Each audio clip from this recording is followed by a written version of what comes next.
Assalamualaikum warahmatullahi wabarakatuh. Halo teman-teman semua, ketemu lagi dengan saya Dr. Apriliana.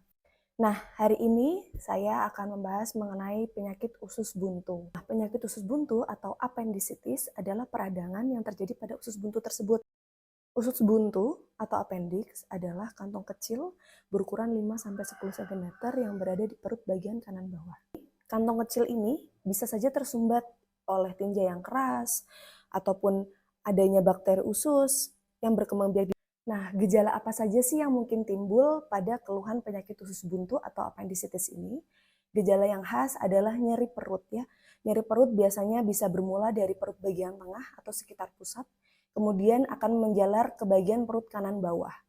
Kemudian gejala yang lain adalah karena terjadinya peradangan atau infeksi, bisa saja sampai bernanah, maka keluhannya adalah demam. Demam, kemudian pasien akan mengeluhkan mual, bahkan sampai muntah. Jika peradangan semakin parah sampai menyebabkan komplikasi, bisa saja keluhan yang muncul pada pasien adalah perut teraba keras, membesar, kemudian terdapat gangguan BAB ataupun tidak bisa kentut. Nah, jika teman-teman atau kalian memiliki saudara yang mengalami keluhan seperti di atas, harus segera membawa ke fasilitas kesehatan.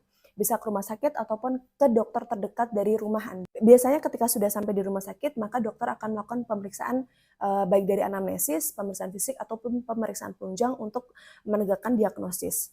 Pemeriksaan penunjang yang dilakukan bisa berupa pemeriksaan darah untuk menilai kadar leukosit dalam darah ataupun neutrofil dalam darah, juga pemeriksaan dalam urin untuk menyingkirkan diagnosis lain, misalnya pasien dalam kondisi kehamilan ataupun memiliki infeksi saluran kencing. Selain itu, penegakan yang bisa kita lakukan adalah dengan pemeriksaan USG abdomen. Untuk penanganan pada pasien usus buntu, tidak semua penyakit usus buntu ini dilakukan operasi.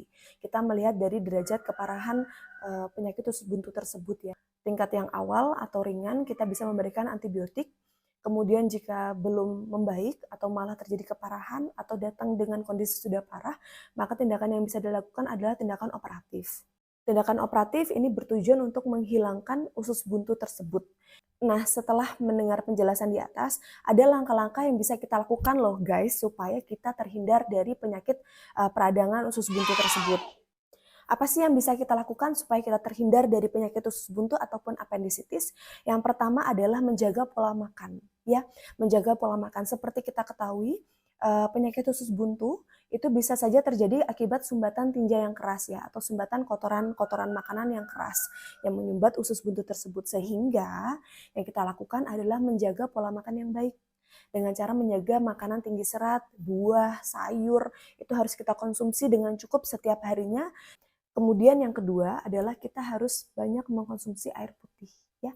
Kita harus banyak mengkonsumsi air putih. Selain untuk menghindari penyakit usus buntu, kita banyak menghindari penyakit-penyakit lainnya dengan banyak mengkonsumsi air putih. Air putih harus wajib kita konsumsi setiap harinya. Yang ketiga yang bisa kita lakukan adalah tidak menunda untuk buang air besar. Nah, untuk teman-teman setelah mendengar penjelasan di atas, harapannya adalah ke depannya kita tidak mengalami penyakit usus buntu atau appendicitis ini dengan menjaga pola makan, pola minum yang baik, dan juga menjaga pola kebiasaan yang baik.